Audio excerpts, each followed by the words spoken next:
नमस्कार, वाह गुरु में एक बार फिर से आप सभी का स्वागत है। दोस्तों, हम सभी जानते हैं कि जब बारिश होती है तो आकाशीय बिजली चमकती है और इस आकाशीय बिजली से भारत में हर साल हजारों लोग अपनी जान गंवाते हैं। अभी कुछ दिन पहले यूपी और बिहार में इसी आकाशीय बिजली के चलते 200 लोगों की जान चली गई थी। इसके अलावा आए दिन ऐसी खबरें सुनने को मिलती रहती हैं। आखिर वो कौन सी वजह है जिसके चलते भारत में इतनी बड़ी संख्या में लोग आकाशीय बिजली की भेंट चढ़ जाते हैं। आज बात करेंगे आकाशीय बिजली से जुड़े कुछ ऐसे ही फैक्ट्स पर और जानेंगे कि कैसे कर सकते हैं इससे बचाव।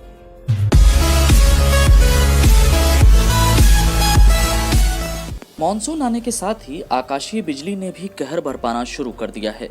करीब 15 दिन के अंदर यूपी और बिहार में 200 से ज्यादा लोग आकाशीय बिजली के चलते अपनी जान गंवा चुके हैं।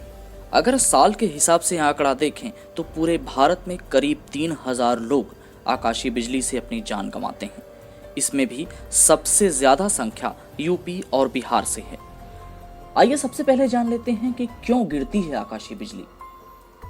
असल में आसमान में बादल हवा के प्रभाव से एक दूसरे से विरोधी दिशा में जाते हैं। इससे घर्षण पैदा होता है और उससे पैदा होती है आकाशीय बिजली। जब इस बिजली के लिए आसमान की बूंदों में भी प्रवाह नाकाफी रहता है तो यह धरती पर किसी ऐसे माध्यम को तलाशती है जिससे यह गुजर सके। बिजली के खंभे, पेड़ आदि इसके लिए कंडक्टर का काम करते हैं, यानी यहाँ से यह गुजर सकती है। लेकिन अगर इस दौरान कोई मनुष्य इसकी रेंज में आ जाता है तो वह इसके लिए सबसे बेहतर कंडक्टर का काम करता है। अब यह भी जान लेना बहुत जरूरी है कि यह आकाशीय बिजली कितनी घातक होती है। आकाशीय बिजली का टेम्परेचर सूरज की ऊपरी सतह से भी ज्यादा होता है। इसकी कुल क्षमता 300 किलोवाट से भी अधिक होती है। आसमानी बिजली मिली सेकंड से भी कम वक्त के लिए ठहरती है और मनुष्य के सिर, गले और कंधों को सबसे ज्यादा प्रभावित करती है। भारत में यह ज्यादा खतरनाक क्यों है, यह सवाल आपके मन में भी आ रहा होगा। असल में मॉनसून के टाइम उत्तर प्रदेश और बिहार में धान रोपनी का सीजन होता है। बड़ी संख्या में किसान और मजदूर खेतों में होते हैं, इसलिए वह इसके आसानी से शिकार बन जाते हैं। साथ ही साथ जून से सितंबर तक चलने वाली मानसूनी हवाएं बड़ी मात्रा में भारत तक पहुंचती हैं। अरब महासागर में भारत का आधा हिस्सा किसी प्रायद्वीप की तरह है, इसलिए मानसूनी हवाएं भारत के एक बड़े हिस्से को प्रभावित करती हैं। उत्तरी पूर्वी राज्यों में यह हवाएं ज्यादा रफ्तार से पहुंचती हैं। ऐसी जगहों पर आकाशीय बिजली गिरने की आशंका ज्यादा रहती है। इसके अलावा एक सबसे बड़ी वजह है चेतावनी सिस्टम का अभाव।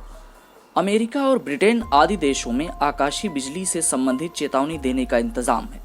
वहां समय रहते लोगों को चेतावनी जारी कर दी जाती है कि इन इलाकों में बिजली गिरने की आशंका है, बाहर न निकलें। भारत में अभी ऐसा कोई सिस्टम डेवलप नहीं हो पाया है। कैसे कर सकते हैं बचाव? आसमानी बिजली से बचाव के लिए सबसे ज्यादा जरूरी है कि अगर बिजली गरजते वक्त आप घर के अंदर हैं तो फिर अंदर ही रहें। बिजली पैदा करने वाली चीजों, लोहे की बनी वस्तुओं से दूरी बनाकर रहें। मोबाइल से भी दूरी बना रहें। अगर बात कर रहे हो तो बादल गरजते वक्त कॉल डिस्कनेक्ट कर दें। पेड़ के नीचे या खुले मैदान में जाने से बचें। अगर आप खुले मैदान में हैं तो जल्दी से जल्दी किसी बिल्डिंग में जाकर खड़े हो जाएं। अगर मैदान के आसपास कोई बिल्डिंग न हो तो पैर की एड़ियां जोड़कर उकड़ू बैठ जाएं और अपने दोनों कान को हाथ से बंद कर लें। हरे पेड़, बिजली के खंभे, मोबाइल टावर वगैरह के नीचे कभी न खड़े हों। बिजली गिरने के तुरंत बाद बाहर न निकलें। अगर किसी पर आकाशीय बिजली गिर जाए तो उसे फौरन डॉक्टर के पास ले जाएं। ध्यान रखें, उसे हाथ से छूने से आपको कोई नुकसान नहीं पहुंचेगा। तो अगली बार जब बारिश हो रही हो, मौसम खराब हो, आसमान में बादल छाए हों तो बहुत ही सतर्कता और सावधानी के साथ आप बाहर जाइएगा और साथ ही हमारी बातों का ध्यान रखिएगा ताकि आप खुद को या अपने और जानने वालों को सेफ रख सकें।